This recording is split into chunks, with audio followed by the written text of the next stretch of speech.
Hey everybody, welcome back to the Mile Maverick channel. And don't forget to do the usual like, subscribe, and thank you for my 69 subscribers that are here. You guys mean a lot. You guys mean a lot, and it's very exciting to see my channel even go up by just one subscriber. It means I'm providing some kind of value, or at least I'm providing information that garners some sort of interest within a particular person, and I think that means a lot. It means a lot, to be able to go through to someone and to be in a position where you feel like you're providing some sort of value. And I think we all have a common goal. This channel is not just about, I like the technical side of cryptocurrencies.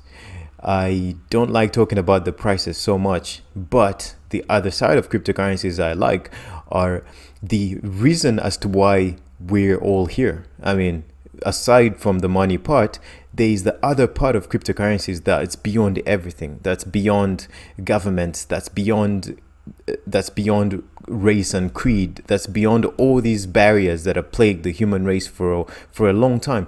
We're talking about a technological system that is fundamentally changing or democratizing the monetary system, giving the common person an opportunity to choose their monetary and fiscal guidelines or routes to take in life, choosing what to do their savings with, understanding investment, being a part of investment strategies that were only available to a few, to the 1%, to the 5% of the world, being a part of a new financial system that's not only inclusive to someone from the high class, but inclusive to anyone. You can have access, you can have opportunities to things, the same opportunities as anyone out there, anyone from whatever class of income they're from, whatever country they're from, whatever access, no matter who they know.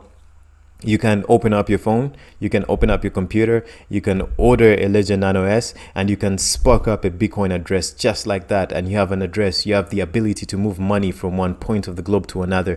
And that's the reason why most of us got into cryptocurrency. The financial side is exciting, and that's why the majority got in, but the technical side and what the potential bearings of these technologies are is amazing, and that's what excites us every day to keep coming back. Now, every time I see someone else with similar fire as I am, a person that understands that on the same level, that understands why this new digital financial system is arising, then I'm pulled in immediately. And for that reason, I want to read this short skit written by a Reddit user called Cosmo Barber.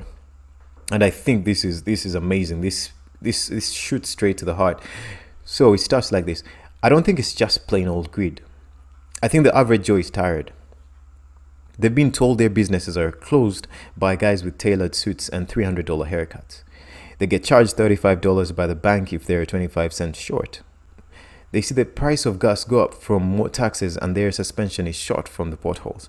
They see their elected officials making six figures and taking another month of vacation. They see their kids' swing sets get padlocked at the local park. They see another billionaire claiming zero income. They see the price of housing skyrocket further out of reach. They see another rich guy buy a judge for a lesser sentence.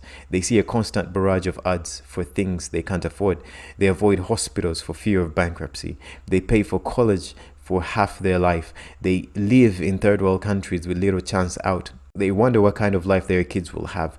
They see the homeless dying of ODs on the streets. They've been taking to the streets all year. They're spent up. They finally see a chance. They have a glimmer of hope, a way out of the mud. They see a lotto ticket with a real chance of payout. They don't know the rules. They don't know the consequences. They just want a taste. They just want a piece. They want to feel like they finally won justice once. They're begging and praying for it. Please, justice once. This is so much more than good and bad tokenomics. This is so much more than with or without utility. This is a reflection of the current state. This is a dream, a chance. They're one big shot. This is an uprising. I think there's a really good chance a lot of them are gonna get burned, and that's sad. But there's no stopping it now. I hope they get some. I hope they get to enjoy the taste of that dream. I hope they see the green and it lights a fire in them. I hope if they lose it, they get determined to go get it back. I'm rooting for the average Joe, and I hope they get theirs. So, guys, I like this. I like this. And for me, this is why I'm in cryptocurrencies. It's something that gives me a chance to participate at an equal playing field with other people that have had access to opportunities, the simplest things. I mean, the countries out there, there people are so underbanked you can't even start an online business because there is no way to pay for it. Personally, I've paid for a lot of things online using cryptocurrencies since 2017. I have a website. I've been paying for it in cryptocurrency. I've been paying my rent in cryptocurrencies. Up to today, I pay my rent in cryptocurrency. I mean, not necessarily in cryptocurrency, but the my participation in the digital currency space has enabled me to do that. It has enabled me to meet people from different communities online, and to be at par with a lot of people that I've never even met. So this is let's just go into this other, should I call it a meme, that something, no, let's just get into it. It was by a user called Chris N. Salem, something like that. So it was in the trading part of Reddit. I don't know. Today I was going through Reddit and I found these things that excited me. So it's like a joke. It's like nothing can increase by that much and still be a good investment. A short story. Student. So the student goes, I can't believe it increased by 1,500%. And the professor goes, I'm sick of hearing about Ethereum and Bitcoin. Nothing can increase that much and still be a good investment. And the student's like, I was talking about the price of college tuition since 1980. Oh, snap. Oh, snap. Just imagine if you're a professor and someone actually snapped you like that. That would actually be, hopefully you'd learn a lesson from that. Damn. You're like, okay, you're tired of hearing about Bitcoin and Ethereum, or maybe because you didn't invest earlier. But dude, I mean, the economy is in a mess. Everything has turned into a business. College is a business. High school is a business. The if you read books like I think, there was this book, The Freedom Machine. So in The Freedom Machine, they go into details like, colleges and how decision making is overruled by this all different financial, it's all politics and finances and who owns what. And as a professor within a university, you can't actually make decisions that can go against the not policies, but sort of the sentiment that the university wants to go with. So anyway, I don't want to get into all that, but the system is not right. System is not right. And for the first time, we have digital currencies, things that a hope to allow people to make decisions on their own, at least on a financial level. You don't have to depend on banks whose interest rates have going to negative, or you don't have to depend on a government that decides what you should do with your income. You can literally participate in a financial system across anywhere in the globe. You can participate in a financial system in any country in the world, as long as these things are all online, they're decentralized, and it doesn't matter. You can participate as long as you have a wallet on your browser. So it's amazing. There was this article published in financemagnets.com. I'm just going to read the upper part of it, not the whole thing, guys. So it's like 40% consumers are planning to use cryptocurrency, MasterCard survey shows. So let's just read the first quarter here. MasterCard, the US-based financial service giant, today revealed the findings of the latest survey about digital payments. The company highlighted a growing interest in cryptocurrency payments among 15,569 consumers it interviewed in 18 countries across the world. So according to official results, 40% of the consumers across North America, Latin America, the Caribbean, the Middle East, Africa, and the Asian Pacific said that they are planning to use cryptocurrency assets for the payment next year. Of course, they're planning to use cryptocurrencies. I mean, I just laid it out for you guys.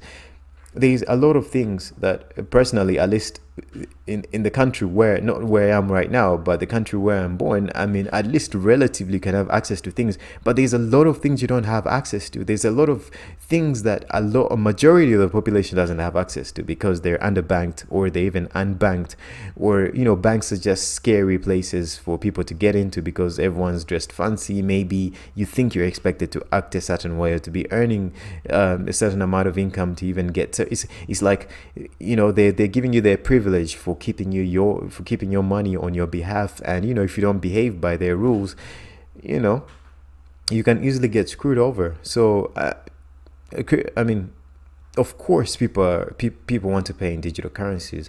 People want that flexibility. Whatever is easier, whatever people have more control over, whatever doesn't constrain people in the way they live their lives every day, I think they're going to pursue it. And that's the premise of digital currencies. That's the foundation of Bitcoin. From January, was it January 3rd, 2009? What Satoshi Nakamoto started, whoever they, him, her, whatever they started really sparked off a revolution. When you look at coin market cap, for example, and you look at Bitcoin at number one, this is just a coin market cap metric. It doesn't matter. The tokenomics are important if you're looking at this space seriously in terms of an investment. You want to look out for companies, you want to look out for established ecosystems, you want to look at their use cases. But ideally, the value proposition of every cryptocurrency is just the fact that it provides security, decentralization, it provides immutability. You have a public record where you can store your information, you can move value from one point to any point in the globe without anyone being able to stop it. So you have that security, you have that immutability, you have the access. Anyone has access to these things. So when you look at Bitcoin and people ask, why does Bitcoin have its value? It's all those things I just laid out for you: the politics, the access, the decentralization, the opportunities it brings to other people. That's where the value comes from. And ideally, consequently, any other cryptocurrency, the likes of Litecoin, Bitcoin Cash, even if they've copied off the Bitcoin code, as long as they provide that fundamental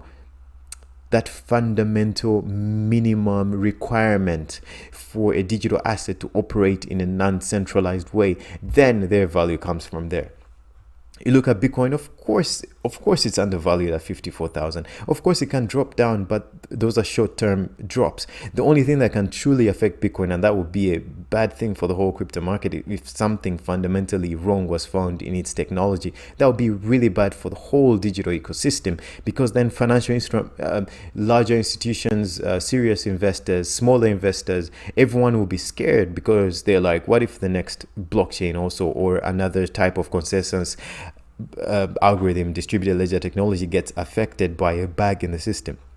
So the fact that Bitcoin has maintained its security, it has maintained its decentralization, and it has maintained its core purpose of fulfilling blocks and transactions and moving value from one point to another without fail. I've never made a crypto transaction since 2017. For all the 4 years I've been in the crypto space, I've never made a crypto transaction and it went wrong. I sent crypto from one wallet to another and it fails. It has never happened. And that's why for any digital currency I've used, and that's why these currencies have value. So you look at Ethereum, of course, is still the basics, plus the added smart contracts and decentralized finance. And of course it has issues like gas fees, but the fact that it exists as a cryptocurrency, as a digital instrument that was created outside of government control, gives it its value. Binance Coin, we all know the value it's bringing to the ecosystem. Everyone, no matter if you love or hate a cryptocurrency, well, you just go back to your sofa and continue watching whatever you're watching or doing whatever you're doing. Let the people that are actually building out there, creating value and providing greater opportunities for other people, let them do what they do. Then later you can get off your couch and come and use these services. We have Dogecoin, the meme coin, representing as Doge, going up crazy prices. Dogecoin being the fourth largest digital currency by market capitalization. No more comment on that. XRP trying to solve the global remittance system by creating this sort of intermediary currency where you can move anything of value. I've actually created currencies on the XRP ledger. It's very easy. It takes 5 minutes to do this. It takes about 5 minutes. There's a few tools you use online. Is it the World Exchange? Then you can use the XRP toolkit and you can create an IOU in an instant. So if you have real estate, if you have any property that you want to tokenize on the XRP ledger, and you have a bunch of customers and you want to give them IOUs as representation of the value that you have, that okay, if you own this amount of tokens that I've created on the XRP ledger, you can give them any 3-letter acronym or synonym. So if you own this bunch of tokens, then when you can transfer them to between anyone that whose XRP ledger's wallet is accepting payments, and anyone that brings these tokens over, will that's their proof that they're the owners, they're the new owners of this digital of this instrument that is being represented by these IOUs, these digital currencies or digital IOUs that you have that have been issued on the XRP ledger. We have Tether, love it or hate it, it's serving a purpose. It has saved a lot of people from getting wrecked because you can move in and out of it. And the whole stablecoin ecosystem has grown fronted by Tether. We have Cardano trying to do their smart contracts thing. Polkadot interoperability, Uniswap created such an easy decentralized DEX or decentralized exchange that has, that's why their token has value. I mean, a lot of tokens that have no utility have gone up, but the tokens that add utility to the speculation go up tremendously. And yeah, pretty much Litecoin, Chainlink, Bitcoin Cash, every token here, unless it's a scam, completely scam project like in 2017 we had BitConnect, where there's actually no blockchain underlying technology or whatever, and the owners just want to exit scam. And if they had good intentions in the start, I think maybe the money became too much and they decided to exit scam. Whatever it was, that's unfortunate. That's unfortunate that happened. BitConnect, there was OneCoin, there was a whole bunch of other scams, and you have to be careful out there. But solid projects with solid teams, or at least projects who have founders that believed in this new sort of belief system. I don't want to call it a belief system, but this new narrative in freedom over the internet, freedom of money on the internet. I think this is what drives value in all these digital currencies, and that's why we're here. Oh guys, I was meant to talk about another use case of some other ecosystem within the digital space, but then I decided, you know what, I've got something to say. Let me just say that for today. Thanks for listening, guys. Thanks for coming. Go look through CoinMarketCap or any other digital space. And if I didn't mention your coin, it's still awesome out there. Terra, PancakeSwap, Aave. Everyone's trying to solve their own problems, or hopefully they have a problem, they have a solution to solve a problem, and they're not a solution in search of a problem. Guys, thanks for watching. Thanks to the subscribers and the people that have subscribed, and I hope to see you guys tomorrow. Take care. Bye bye.